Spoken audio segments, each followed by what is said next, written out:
So I'm Dr. Gary Sprouse. I'm the less stress doc. Okay. And so I used to be a primary care doctor and I retired in December of 2023.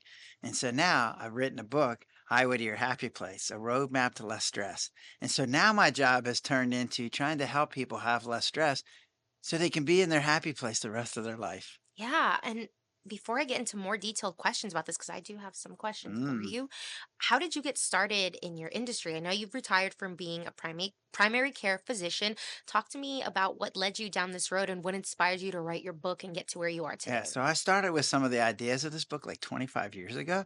So I wrote some of it and I tried to get it published 25 years ago. That didn't go very well. And now I know why, because I wasn't that good of an author in those days. But over the next 25 years, I was like, I did reading, I talked to people, I tried some things out. But about 3 years ago, I was like, I was attending a conference and they were like, what would happen if you didn't do what you thought you should do? And I was like, I've been telling my patients I'm writing this book on how to have less stress. I got to get this book done. Yes. Yeah. So 3 years ago, I was like, okay, has to get done. So then it became the priority. So, and all, I have, as a primary care doctor, patients come in all the time. And it's an interesting process. It's safe to come to the primary care doctor and say, hey, I'm depressed, I'm anxious, I'm whatever.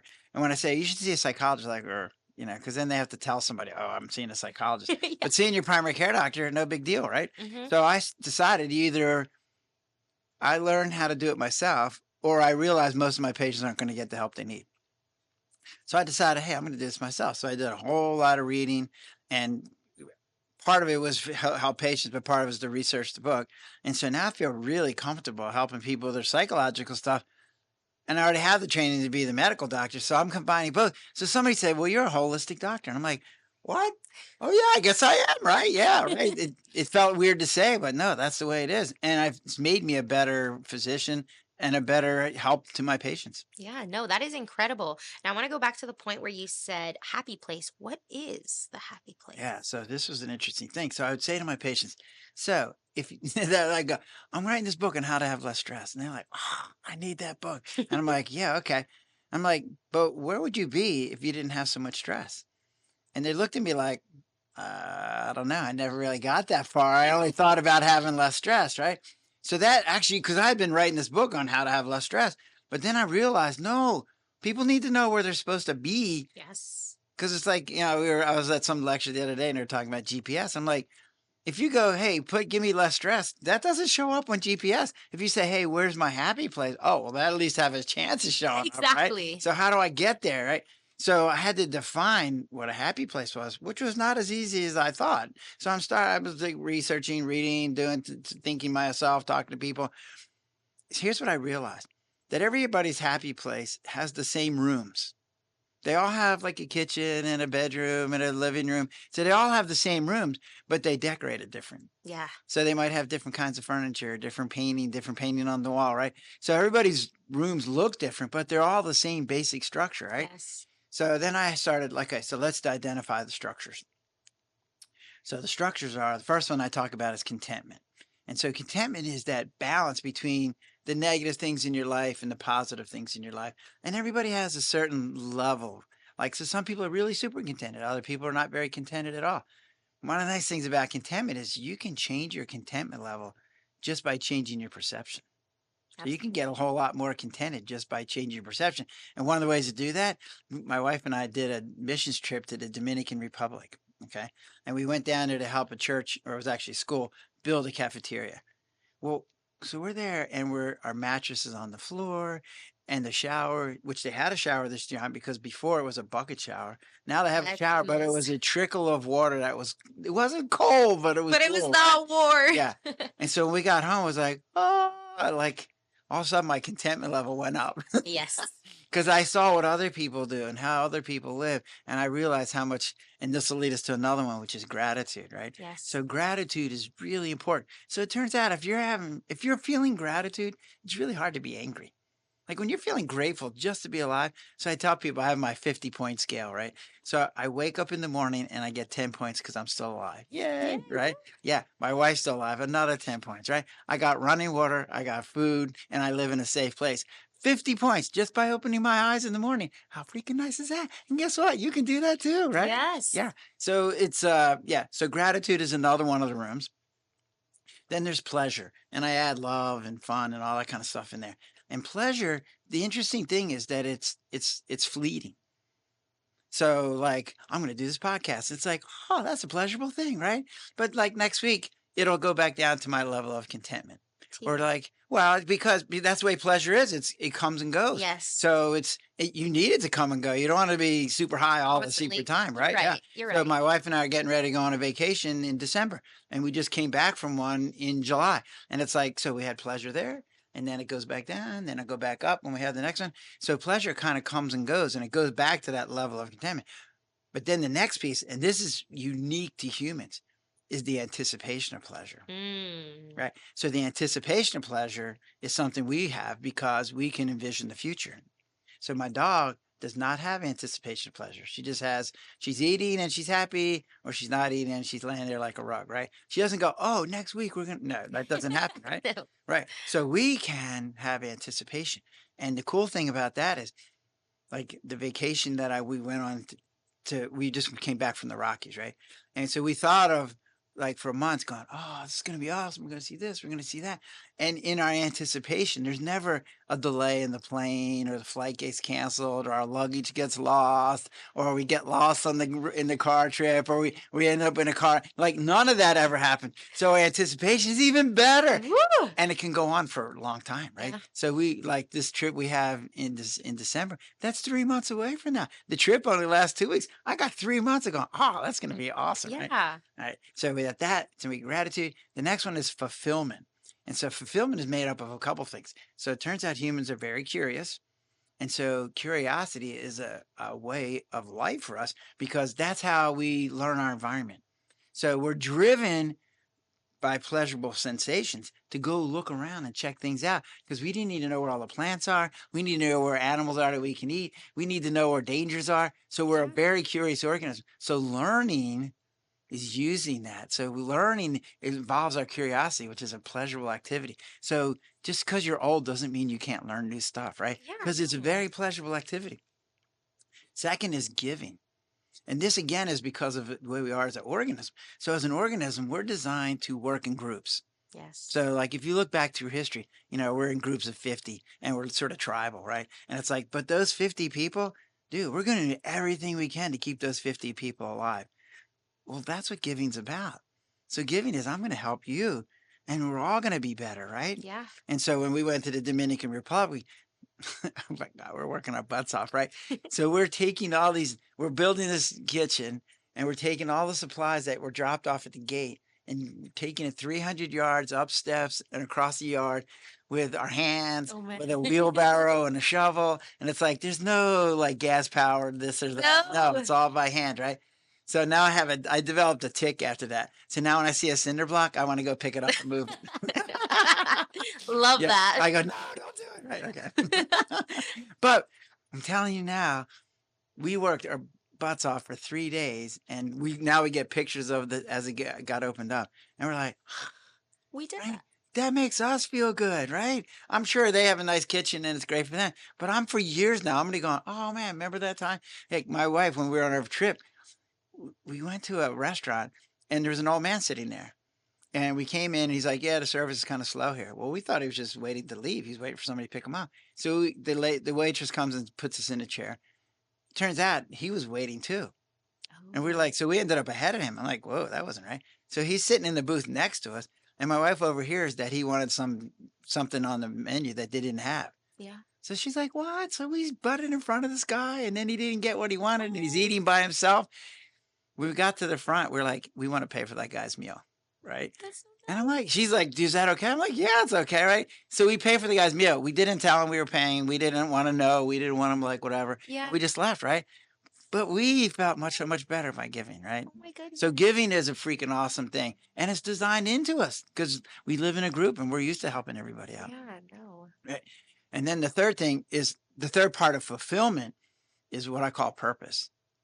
And what I realize is that humans staying alive has gotten so easy that isn't our purpose anymore, unless you're on Survivor, right? Yeah. You're on Survivor, like, oh, I got to eat bugs. And you're like, Yeah, and like we're it was a movie called Castaway, and the guy's living on a Oh, desert yes. island, right? Yes. And so when he figures out how to drink water and how to catch a fish, he's like jumping up and down, excited. The And I'm little like, things. yeah, like you may figure out how to make a fire. I'm like, dude, just take a match. Well, he didn't have a He match, right? Yeah, doesn't. right. Yeah. So for him, that was a really super big deal. So for us, we've had to come up with other reasons to get us fulfilled, right? To give us a purpose. And so as a doctor, that was my purpose. I was here to help you, you write your prescriptions, help you through crisis, whatever.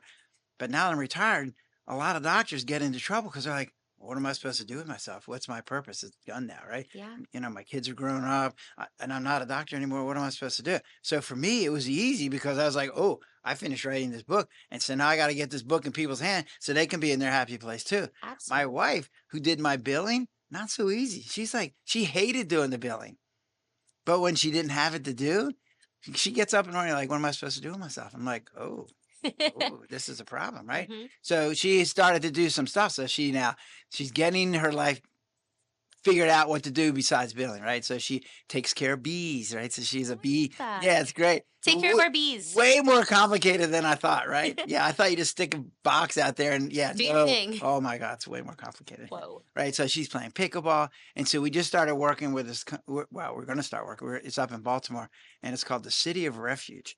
And they have it's a place where it's built in the worst part of Baltimore and they call everybody in the neighborhood their neighbors and they help them get jobs, they help them get reunited, they help them with single mothers, they help them with education, they help them get this and that. And I'm like, I want to be involved with that. Oh. So the two of us went up on Friday to check it out and we're like, oh, this is awesome. We're coming up with all these ideas to help the guy out. So it's like Yeah. good stuff, right?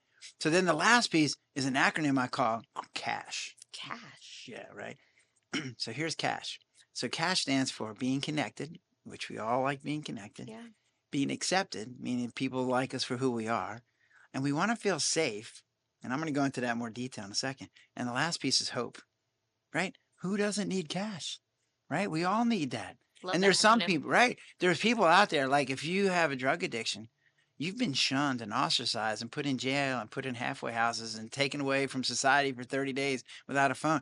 Like, no, they need cash more than other people do, right?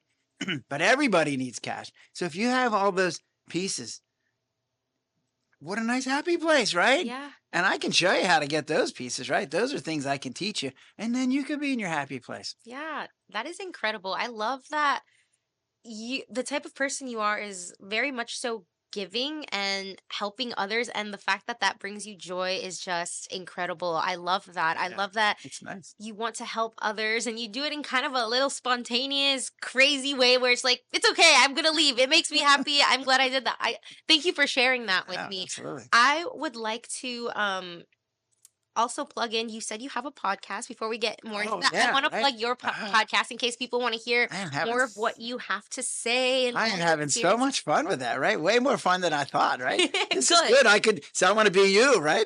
Yeah, exactly. Yeah, So so it's called Happiness Highway, and we drop 2 episodes a month, and they may go up. I don't know. It's having so much fun, right? That's what we're doing now. So yeah, so we talk about where's your happy place. We get to interview guests. Like on Wednesday, I just did some filming, and we interviewed a guy from California who's written 14 books, ooh, and he has a new app coming out called Enlighten, and it's an app that you put on your phone, and it's a daily exercise where you learn how to do some breathing things, and you learn how to here's what he talks about is leaning into your challenges.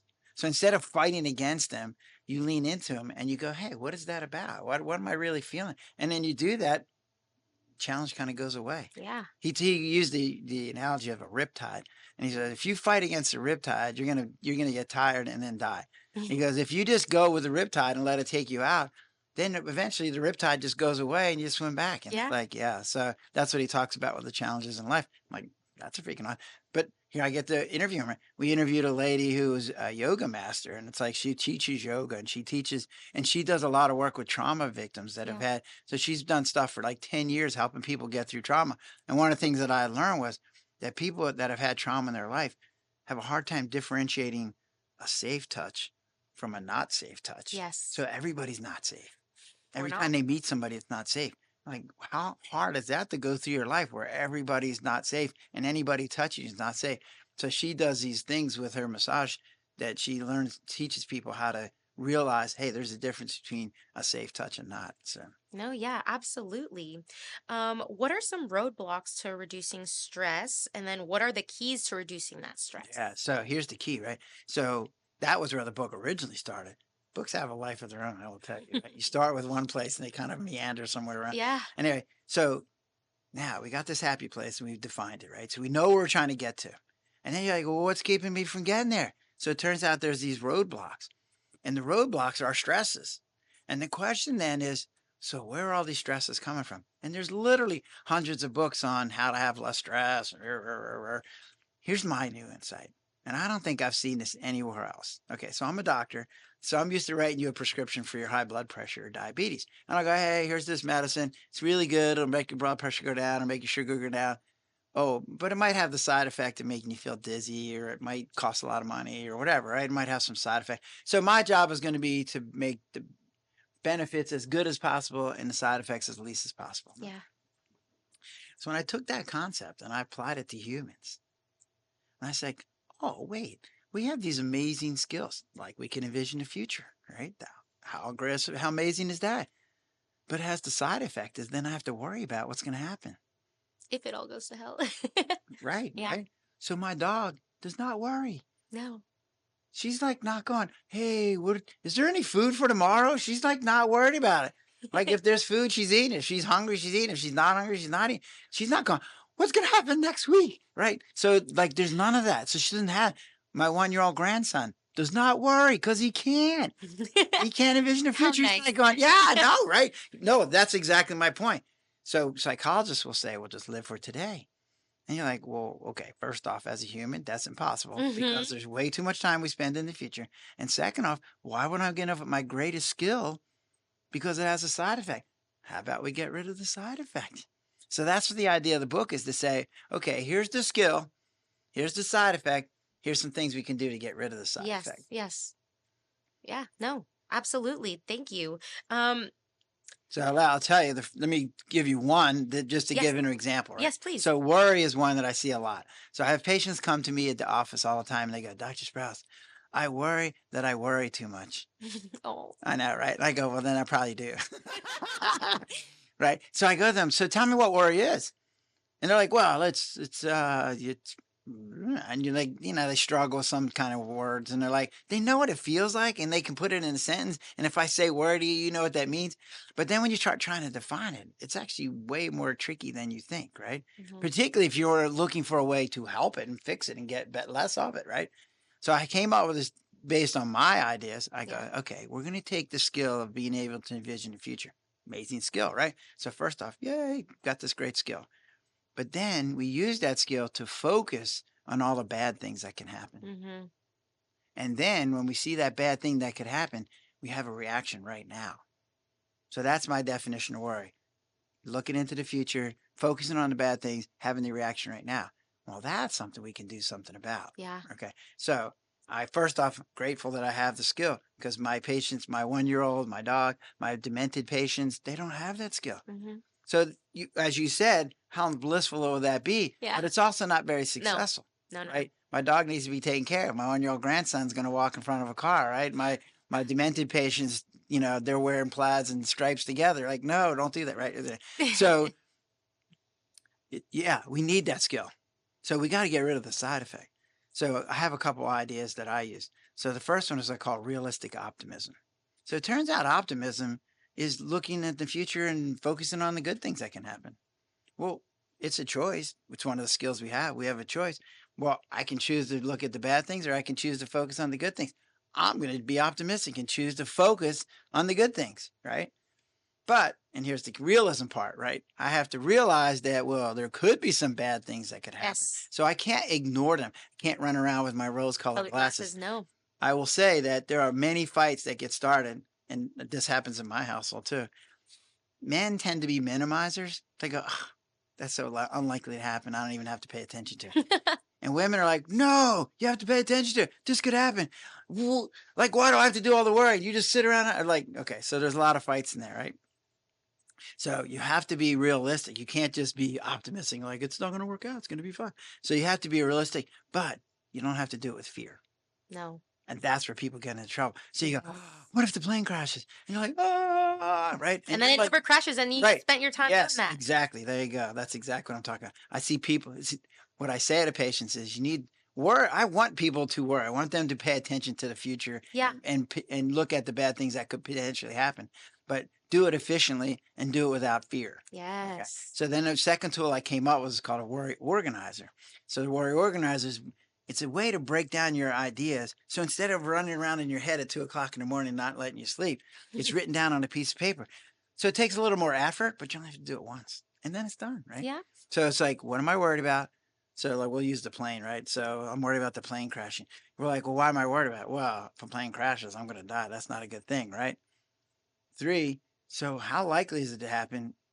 And the other half of that is, well, if it happens, how bad is it, right? So that's the problem with planes. It doesn't happen very often, but when it does, it's bad. Yes. Yeah. Okay. So then the fourth category is, what can I do to make it not happen? So you can fly a reputable airline. You can check the pilot out, make sure he's not drunk, make sure the wings don't have ice on it, whatever, right? Yeah. Yeah. Okay. And then the last category is, well, what do I do if it happens? So what do I do if the plane crashes? And you're Well, like, right, well, you're dead. So like, I didn't want to say that, but it's true. yes, you're dead, right? So, oh, but if I'm dead, what can I do to make sure that my kids are taken care of? What can I do to make sure that my assets are handled? What can I do to make sure my funeral goes the way I want it to go? Whatever. So you now can start planning for that disaster, but without fear. And what I find is when people have it planned out, well, then the fear starts going away. 'Cause you go, Yes. oh, I'm going to make sure my sister is signed saying she's going to take care. I'm going to make sure my will is taken care of. Yeah. Hang on a second. Stupid phone. I It's forgot okay. to turn it off. Sorry. That's okay. My bad. I love how peaceful that is. Yeah. It's beautiful. It used to be worse. Oh, stop it. My wife made me change it. Oh, it's okay. But now I can't hear her most of the time, right? It's not bad. Sorry. Yeah. Um, But yeah, just having that worry for you can prepare, but Yes. without like without the fear. Without the Yes, fear. Yes. And that's where I work. And here's the next thing. So you take that worry organizer and you show it to your spouse. Say, hey, can you think of anything else I need to do? Or you take it to your doctor. So I had a lady who was worried about breast cancer. And I was like, well, why are you worried about breast cancer? And she's like, well, because my sister and my mother had breast cancer. So I'm like, oh, that's a lot. So I said, well, how likely is it to think you're going to get breast cancer? She goes, oh, 100%. whoa. And I go, well, if you got breast cancer, how bad would it be? She goes, well, I'm going to die. So it was 100% I'm going to get it and 100% I'm going to die, right? Oh my. Yeah. So then, so I'm talking to her and I'm like, so I'm the doctor and I'm like, well, let me give you the real statistics. I go, so the real statistics are that you have a 15% chance of getting it if you have a family history. And because we're going to catch it early, you have an 85% chance you're going to survive. And she's like, wait, what?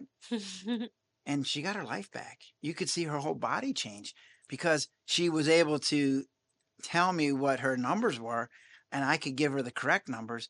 And so then her whole life was different because now she got her life back. Yeah. So then we went through the next category, like, okay, what are you going to do? You know, what can we do to make it so you don't have it? And then we got to the last category, like, oh, look, I can figure out who the best breast cancer centers are. I can make sure my will's done. I can make sure my husband's going to take care of the kids, right? Blah, blah, blah. And it's like, she walked out of my office a whole different woman. Oh my goodness. And the fact that people are out there, like, they are preparing, but it's just that fear and not being able to manage that. I would say that I'm maybe someone who's, I like to know everything ahead of time. If something goes wrong, I get like, what? Why didn't we prepare for this? And I'm the only one who's preparing. I'm like, I need to not be like Well, so this. write it down, right? So do the worry organizer. I think there's one online and it's on, it's called thelessstressdoc.com. Yeah. And I think there's one in there and you can just download it. And then you can make Perfect. one for each problem. Oh, it's going to be a lot. Yeah. No, well, yeah, right. Because here's what I find. Humans get overwhelmed real Yes. easily because, and this is one of our skills, we can handle more than one thing at a time. We sure A can. dog does not get overwhelmed. I can get overwhelmed. Yeah. And I find myself going, this is what I call it lumping. Lumping. Yeah, lumping. Lumping is when you go, oh, I got this going on, and this, and that. Oh, yeah, I forgot. And then I got this. And you throw stuff on top. Yep. Right? Yeah. And I go, yeah. So when you lump, what happens is you get this big black hill mountain of, you're like, you don't even know where to get started.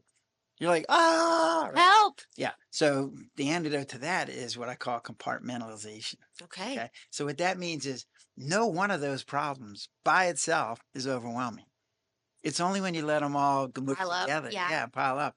So when you keep them separate, then they don't get overwhelming. Now, problems are related. I'll get that, right?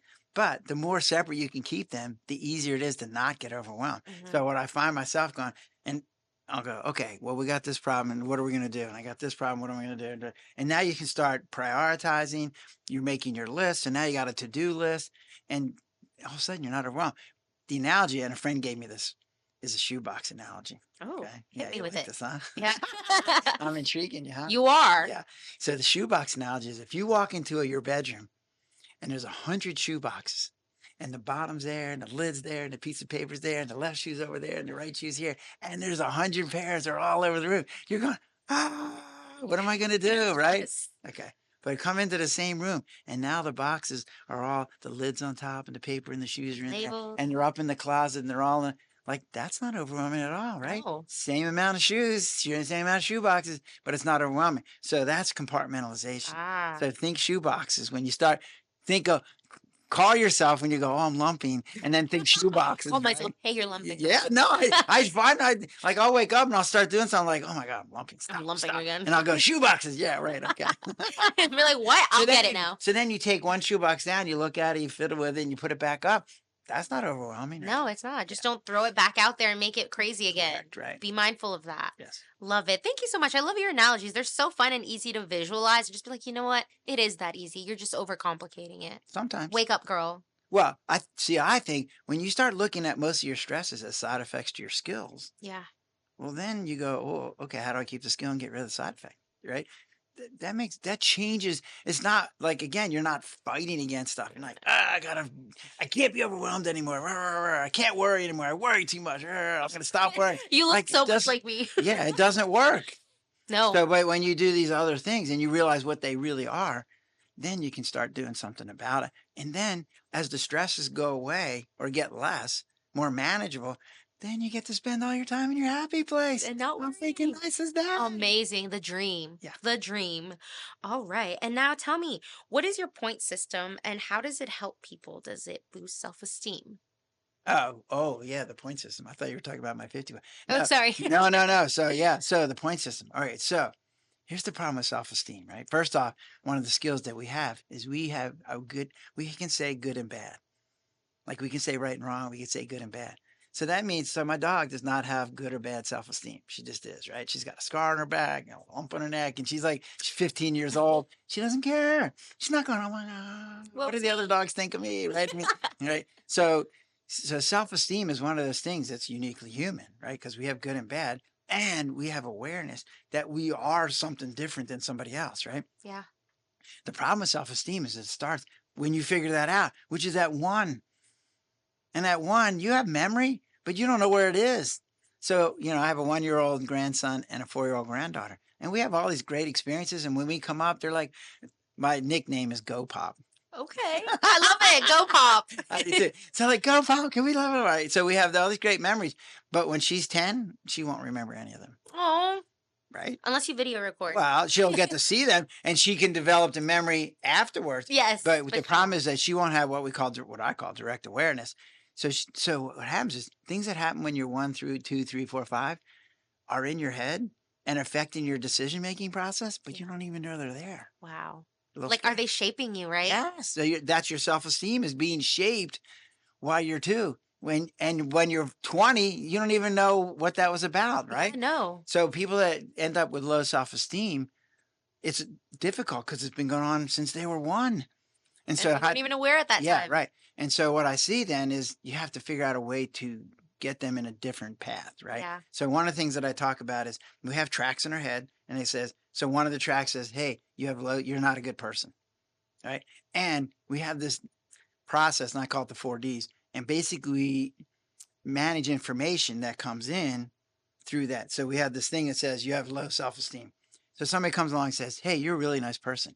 And you're like, you use your 4 Ds and you're like, wait, what? That doesn't fit with what I think. I think I'm not that nice a person. So they must not know who I am really, or they're exaggerating. They're lying. Or they must want something else, right? And it's like, but if somebody comes along and says, oh, you're a schmuck, and you're like, ugh, I don't like hearing that, but they're right? So it works the opposite. So if you're a good self-esteem person, somebody says, "Hey, you're a really good person." You're like, "Yeah, that's what I thought, right? Thanks." Yeah, you know, if they say you're a bad person, like, "Wait, what? What's going on here?" Really? Right? So there's a dissonance, and so it tends to be self-perpetuating. So you got to get out of that. So one of the things you have to do is start. So what I found is most people have some good self-esteem, but a lot of bad self-esteem. So what I say is like we got to find that track that says you have good self-esteem and bolster that and feed that. And this one we have to like retract and get less, right? Yeah. Yeah. But one of the ways I do that is by saying we have to figure out what the ingredients are that lead to self-esteem. So one of them is our achievements. And I've read a lot of psychological books on self-esteem, and they all say you should love yourself no matter what happens. And you're like, well, that's a nice thought. But when I got an award the other day, I felt really good about myself. And when I didn't get the award the other day, I Felt like didn't. Yeah, right. You got it. Yeah, I didn't say yeah, that. I did. I did. Caught. Yeah. Okay. So here's what I found, right? Like most people don't keep track of their achievements. Like you got water for me. Thank you. You're welcome. Like that's an achievement. Like I didn't have to go out to a stream and go find water. I It was got right you. there, right? Achievement, right? Yeah. Like there was indoor plumbing, achievement, right? AC's on. Woo. I woke up in the morning, the AC's on, right? Electricity's working. So all these things that we don't take, we take them for granted. They're all achievements. And when you start counting all your achievements, there's no way you can't be positive, Yeah. right? Yeah. And it's like what we do then is go, hey, so I've watched people and they go, hey, I got that award. And they're like, well, that's great. For them, it was 1 point. And then they go, yeah, but I'm overweight. So that's minus 10. And you're like, wait, what? What? How did that happen, right? What kind of system? But this is how we do it. Yeah. So what you see is if you're giving yourself minus 10 for every bad thing Yeah. and you're giving yourself 0 or 1 for every good thing, that's a hard thing to keep up with, which is why people end up with low self-esteem. Yeah. But if you give yourself 10 points for all of your achievements. Oh. So I had a patient do this and he called me about halfway through the day. I said, I want you to write down all the things you're supposed to do, all your achievements for the day. So halfway through the day, he calls me and says, I can't do this anymore. I'm like, why? What's up? He goes, my hand's cramping up. I'm writing too much. I'm like, yeah, because there's so many freaking achievements. My door opened. So I want you to see. Yes, right. We just don't take credit for it. So if you do that, then there's no way you don't have a positive achievement score, which then makes you feel good about yourself. And the same thing happens with our image of ourselves. Yeah. So we all have this image of ourselves in our head, right? And here's what I think is that it changes every 10 years, which is why decade birthdays are so bad. So when you're 29, you still have the picture of when you were 20. Yeah. But when you're 30, you're no longer in your 20s. So now the picture changes and it's usually not as flattering as it was. Yeah, I know, right? So, but we do the same thing. So it's the same thing. It's like, so you go, so I had patients, they were like, well, I'm an alcoholic. And I'm like, okay, so give yourself minus 10. Do you work hard? Well, yeah. So give yourself plus 10. Do you take care of your kids? Yeah, plus 10, right? So there was way more plus 10s than a few minus 10s. And the minus 10s you could do something about. Yeah. So she stopped drinking. And guess what? That minus 10 went away. Yay. Yeah, absolutely. I want to also touch on another thing that kind of plays a role with self-esteem, I think, and I'd like your opinion on it. Sometimes we can be hard on ourselves and we think the achievements that we do aren't as good because we're constantly comparing to other people. And I feel like that is definitely something that we need to be aware of as well, that we all have different stories, we all have different upbringings. Can you talk to me a little bit Yeah. about that, So please? there's 2 things that I want to say about that. One is you have to pick the right group, right? So I have a patient like that he was in a wheelchair. Okay. And he's like, oh, like I can't do this and I can't do that. And I'm like, you're comparing yourself to people who can walk. Stop doing that. Compare yourself to people that are in a wheelchair. And he's like, what? And I go, and they're 50 years old or whatever, right? I'm like, you're like going to work. Like I had a patient who was chopping wood in his wheelchair. I'm like, compare yourself to the right group and then it goes better. Yeah. Number one. And number two is there's got to be a meter in your head. And the meter in your head has to say, hey, everybody else's opinion is better and mine doesn't count. Or my opinion is the only one that counts, right? I mean, there's like Mother Teresa and, narcissists, right? Yes. Okay. So we're all, somewhere in that range. And what I try to get people to do is kind of tip it. I don't want everybody to be a narcissist, which trust me is never going to happen. But Yeah. I need them to be a little bit more, hey, give yourself more credit Yes. than you've been in the past. And when you shift that meter over even a little bit, guess what? You feel better about yourself. Absolutely. And you don't worry so much about what other people are thinking and saying about you. And the comparisons don't matter. So I found myself, like I'd read this in a book and said, it doesn't matter how good you are. There's always going to be somebody better. Yes, Right. that's true. And I'm like, so if I'm in the top 10%, good for me, right? Right. If I'm in the top 50%, good for me, right? And if I'm not, then I go, hey, do I want to take the effort and be in the top 50, or do I like just hang out and so my wife way better pickleballer than I am, right? Oh. And I don't care, right? I don't really want to be a better pickleball player. If I wanted to, I kind of could, could but I be, don't yeah. want to, right? Karaoke singer, that I want to be good at, right? Oh my gosh, yes, me So too. my wife and I, we had a karaoke wedding. Yay. How fun! So Yeah. did you both sing the whole Oh. night, or did you also bring some of the? Oh, no, we family? had other people sing, right? Love it. Oh, here, we had one person. This is a song they sang before he cheats. I don't know that one. Oh yeah, by Carrie Underwood. You know. Oh, before he says, you're right. I'm like, when she got off the stage, I was like, this is my wedding. What the hell are you singing that song in my wedding? Are you crazy? And she goes, well, it's the only song I know. And I'm like, well, then you shouldn't have sang it. You're right. Yeah, it's not good. That was funny though. Yeah. You'll never forget that. Oh no, right? So yeah, our song is Love Shack, which we've been doing around the world, right? Yeah, we've done it in Iceland and Mexico and cruises. And Love stuff, it. right? Yeah. But at the wedding, she said to my wife, going, you can't wear a costume. I'm like, what? I'm like, no, we're serious. She's like, no, you cannot. I'm like, so I snuck in a wig and some Of glasses. course you did. Yes. Of course you And did. so now I had this afro and I got these sunglasses and I'm singing Can't Touch This. And I'm going, dun, dun, dun, dun, can't touch this, right? So she comes twinkle toe in front of me. I'm like, what are you doing? She goes, well, you didn't think you're going to get the stage to yourself? And I'm like, oh, I married the right woman. You guys are quite the character. Oh, I yes. have to. Are you guys on social media a lot, like doing dances and stuff? Because I could totally see you guys doing that. No, we haven't done that very much, but yeah. I can see that in your Yeah. cards. So people say to us, who's the better karaoke singer? I go, oh, my wife's a much better technical singer and I'm the better entertainer. There you go. Dynamic duo. You guys fill in each other. Absolutely, right? Love that. That's fun. All right. And then how can we unburden our heart from the past and minimize guilt and regrets? Yeah. So here's the key, right? So one of the things as I'm doing my research, I keep hearing guilt and regret using interchangeably. And as I started looking into it, I was like, wait, they're not the same thing. They're totally different things. So they need different treatments, right? So it turns out guilt is a shame reaction. And it's shame to you did something wrong. You broke a rule. Okay. Regret is a whole different thing. Regret is I made a decision and it didn't go as well as I wanted it to. So I regret making that decision, right? Yeah. But those are different things. Now they have similarities. So they both are involving the past. So they're both things you don't feel guilty about something you didn't do yet, right? Mhm. You should only feel guilty about something you did. Yeah. And so it's always in the past, which means that you can't really change it. So the only thing that you can do is change what you do as you move into the future. Yeah. So if you were like, one of the things I write about is like somebody got a speeding ticket and they got 10 speeding tickets and they're like, and they never changed. And they're like, but then they got a speeding ticket and they killed somebody or they injured somebody, Oh, man. right? So then they go, oh my God, now I feel guilty. And now I'm going to change my behavior because I don't want that to ever happen again, right? So what I found is if you start going, hey, well, what rule did I break? Then you're like, oh, well, wait, I didn't break a rule, right? So there's two examples that I'll give you. One is I was talking to some women about this, right? And I go, so tell me something you feel guilty. It was actually, I had men and women in the room, Yeah. right?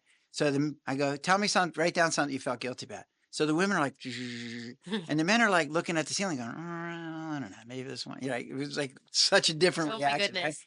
So literally every woman said, I feel guilty that I didn't spend enough time with my kids.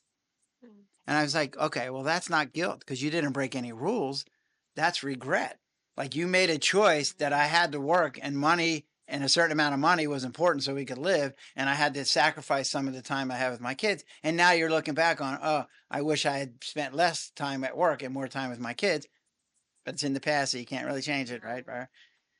But then a woman came to me, she said, Dr. Sprouse, you're not correct. I'm like, what do you mean? She goes, well, there is an unwritten rule that women are supposed to take care of their kid. So when you're not, then you're breaking that unwritten rule. So you do feel guilty. And I'm like, ooh. So I had to learn something, right? Yeah. So in that regards, there was some guilt and regret. Yeah. So it's a combination, right? But my wife tells the story, she just told us the other day, that her son was on a really good soccer team, and she was working, and she only had 3 days that she could take off. And so they had a quarterfinal, semifinal, and a final. So she decided their team was so good, they were going to kill the other team, that she was going to skip the quarterfinal and just go to the semifinal and the final because those are the days she could take off, Yeah. right? The team lost. Oh, darn. Damn. Right. So at first she thought she was guilty, but then we're like, no, that was regret. See, that's how you can separate it out. Yeah. She didn't break any rules. No. The choice she made wasn't good, right? So then the question, how do you fix that? Well, so one of the ways is to go, okay, it happened. I can't do anything about it in the past. I can't change what happened. Yeah. What I can change is how I go into the future. So for this guy who was speeding, he can go, you know what? I'm not going to speed again because I don't want to end up in that situation. And if he does that, then he doesn't have to feel guilty anymore. Because guilt did what it was supposed to do by changing his behavior. Because that's what guilt was designed to do. It was set up by society to say, hey, don't do that. Right? Yep. And when you don't do it, then you're following what society's saying. Yay. Then the guilt did what was supposed to stop feeling guilty in yourself. Absolutely. With regret, you can say, hey, how did I get to that decision? And the next time I'm going to go through. So I bought a computer system based on my office manager's recommendation. Nobody else in the office knew how to use it. And so I said to her, like, you're coming, you're staying, right? She was like, oh, yeah. And then we bought the computer. It didn't even arrive yet. And she came and said, somebody offered me $20 an hour more, so I'm leaving. I'm like, right? Panic. Yeah, panic, right? Right. So I could have regretted saying, why did I buy this computer system? Blah, blah, blah. But I went back through my decision-making process, and with the information that I had at the time, it was a good decision, and I would make it again, right? But what I would do the next time is go, oh, wait, I got to make sure somebody else besides one person knows how to use this. Yes. Right? Yeah. So it would change my decision-making process. Love that. No, thank you. And thank you for being so descriptive and very detailed, because sometimes these concepts can be like, for example, you just comparing regret and what was the other one? I'm so sorry, my brain.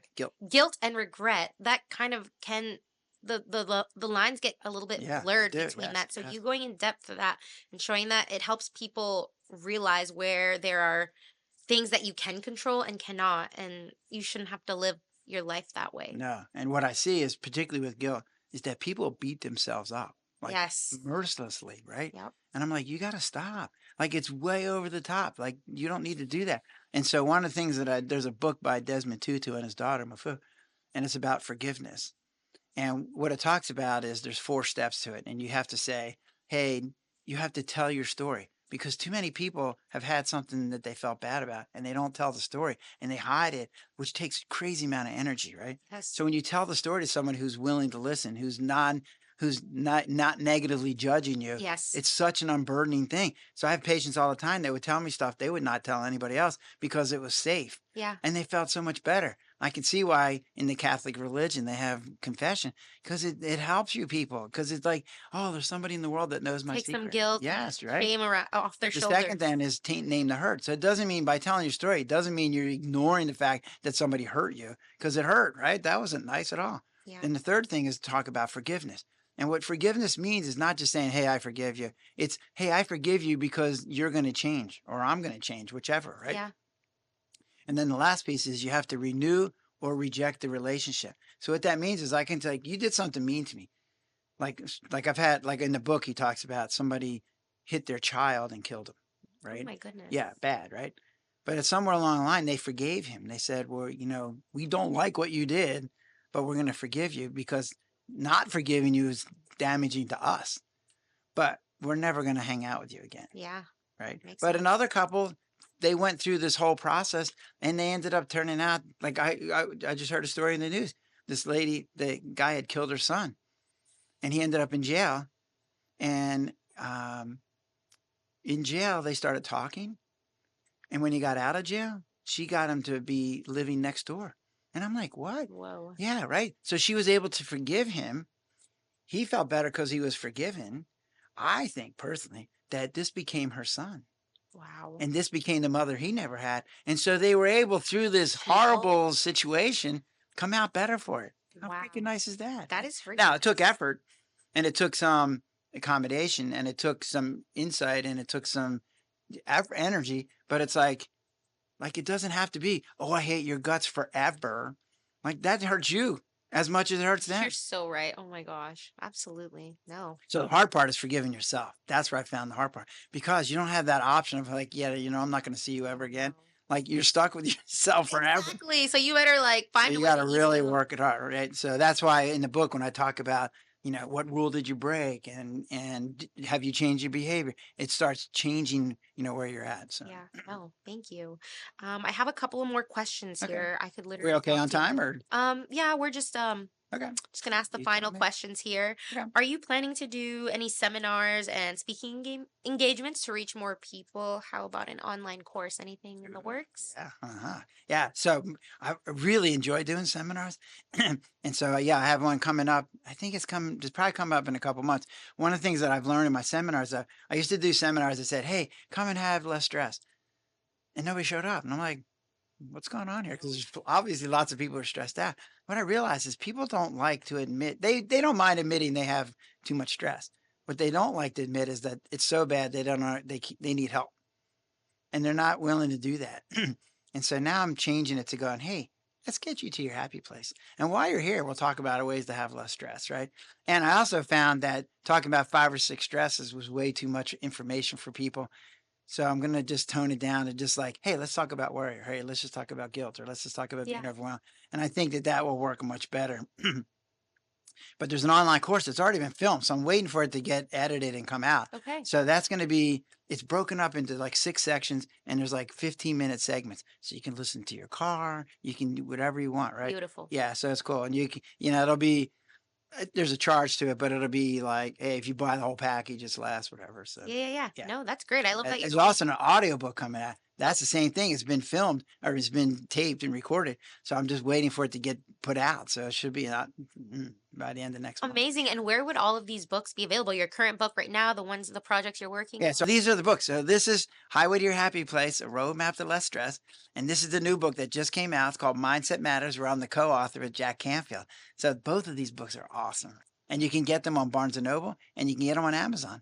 But I just was involved with Jack Canfield, who wrote Chicken Soup for the Soul. Okay. And so I was a co-author. So there's me and 29 other people, right? So it's called Mindset Matters, which is an awesome book because what I found is mindset matters, right? It really does matter, right? Yeah. Okay. So I wrote my chapter. Anyway, it became a #1 bestseller. Yay. Yay. So that makes me a Congrats. #1 bestseller. Yay. Yay. So anyway, so that's cool. So actually next week, no, 2 weeks from now, I go out to Santa Barbara. And last week I got an award. So you get this Quilly. It's a cute story. So you get this award for being a #1 bestseller. It's called a Quilly, right? Yeah. So I'm in a tuxedo. I get my award. I come back to the table and there's some other people at the table. And the guy goes, well, I got one of those 2 years ago. I was like, oh, that's awesome, right? He goes, yeah, here's the problem. I go, what? He goes, it didn't fit my suitcase. Oh no. I'm like, oh, yeah, it's not going to fit my suitcase either. This is not good. I go, what did you do? He goes, well, I just had it carried around the airport. I'm like, wait, what? Oh. So here he is carrying his This board is around. Willie. Right. And people are like, oh my gosh, what's that? What's that? Can I get a selfie with you? He's like, he was a superstar. Like, And yeah, that's so cute. Did you? That's right. So you? No, I did not. It fit. They gave us a bag, so in a box, so Okay. it fit in. So I didn't have to be that. That yeah, guy. yeah, I didn't have to do that. Yeah. Very nice. All right. So where can people find you? Yeah. So I have a website called thelessstressdoc.com. Right. That's where most of the stuff is. And then I have an email, lessstressdoc@gmail.com. Yeah. And so if you have some particular questions, or because here's what I found when you're writing a book, like I wrote the book, somebody just reviewed my book and said, well, it's not very technical. I was like, I didn't write it to be technical. That's not a negative. That's a positive. I wrote it so people could understand it. Thank I don't goodness you need did. psychiatrists to understand. I need people to understand. Yes.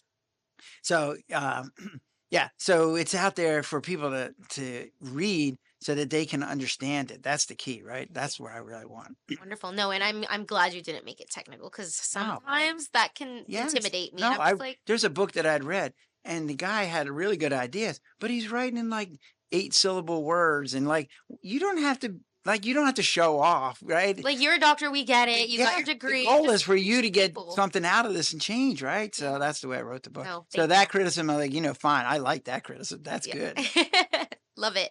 All right. So my final question here, if you could leave our listeners with a mantra or a message or anything that you like to live your life by and use as inspiration, what would that message be? Okay, so here's what I tell people, right? I've seen so many people when I tell them I'm writing a book on how to have less stress, they go, I need that book because I'm so stressed out. lots and lots of people. In fact, most of the people that I meet when I say that, that's what they say to me. And I go, well, do something about it. Because what I see is that people resign themselves to this is the way it has to be. I just have to be overwhelmed, stressed out. There's nothing I can do. That happy place that you talk about, that's a mirage, right? And I'm like, no, don't resign yourself to being stressed out the rest of your life. Yeah. Pick up my book, pick up somebody else. I don't care. Somebody do something. You don't have, it's what the word is learned helplessness, where you go, it's just the way it's going to have to be. No, No. it isn't the way it has to be. There are ways to make it different. And I think my way is a good way. And I think it can definitely help you. I've had patients come back to me and go, your book changed my life. And I'm like, yeah, awesome, right? It can change your life too. Wow. Well, thank you so much for being on the podcast and sharing so much insight, so many of your tidbits from your book, and how we can use those strategies to better our lives and keep that stress under control. So, Yes. thank you so much for being here Oh, today. thank you for having me. This has been so much fun. And Absolutely. if we help somebody out there, yay. Yay! Even better. Yeah.